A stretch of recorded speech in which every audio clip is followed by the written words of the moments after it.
What can the past teach us about the future? Can the past event be a foreshadow of things that are and of them that shall be? Can one see the future through the eyes of the past? A wise man once said, "That which has been is what will be. That which has been done is what will be done. And there is nothing new under the sun." I will tell a story of the two presidents of Kenya. The fourth, I, Uhuru Kenyatta, and the fifth,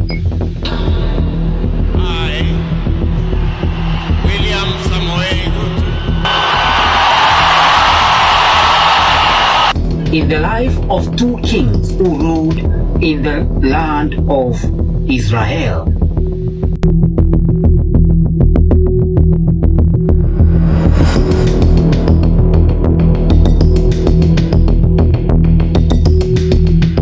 After the death of David, the servant of the Lord, and a man after God's own heart, when Solomon his son was still in power, the kingdom of Israel was split into two kingdoms. This was because of the sins of King Solomon, which he had committed against the Lord, God of heaven. From it came the kingdom of Judah, of the house of David, and the kingdom of Israel, of the house of Jeroboam.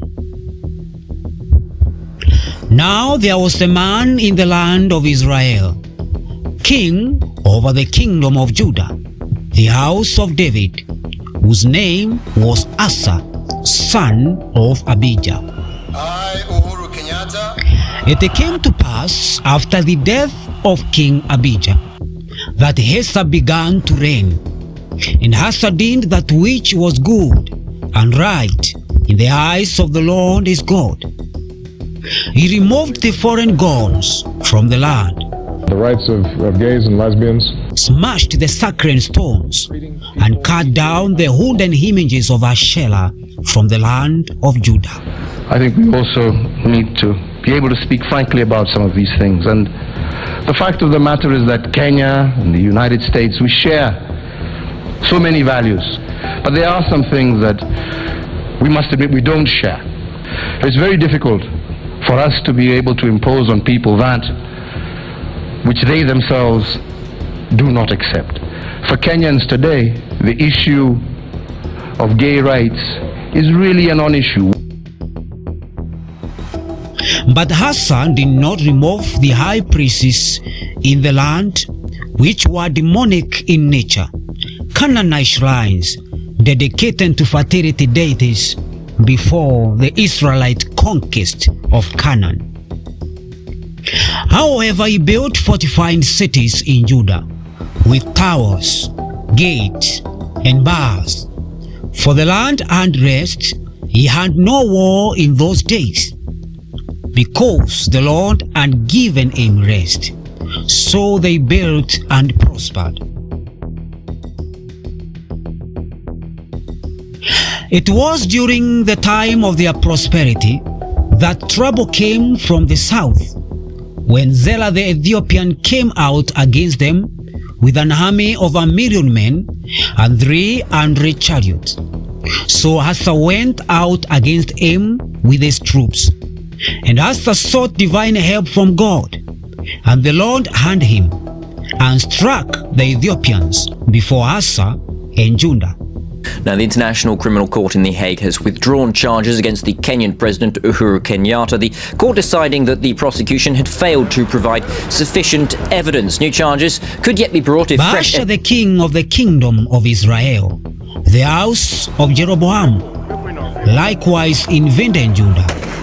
So Asa went and took silver and gold from the house of the Lord and from the king's house, and made a treaty with Medadad, king of Syria.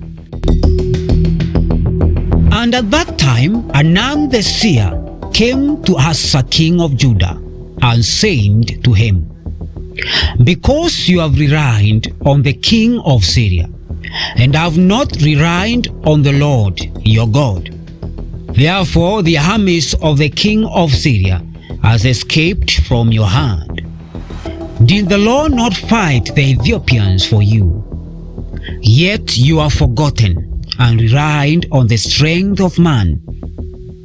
For the eyes of the Lord run to and fro throughout the whole earth to show himself strong on behalf of those whose heart is loyal to him. In this you have done foolishly. Therefore from now on you shall have wars. So Asa was very angry with the seer and put him in prison. And he oppressed some of the people at that time. In the 39th year of his reign, Asa was diseased in his feet, until his disease became very severe. Yet even in his disease he did not seek the Lord for healing, but relied on the doctors. So as rested with his fathers, his reign came to an end. Then Jehoshaphat his son, having been prepared for years for the hour of responsibilities, began to rule in his stead. But how will Jehoshaphat the king conduct himself before the eyes of the Lord God of heaven? And whose path will he choose to follow? The path of his father Asa, or the path of David, a man after God's own heart?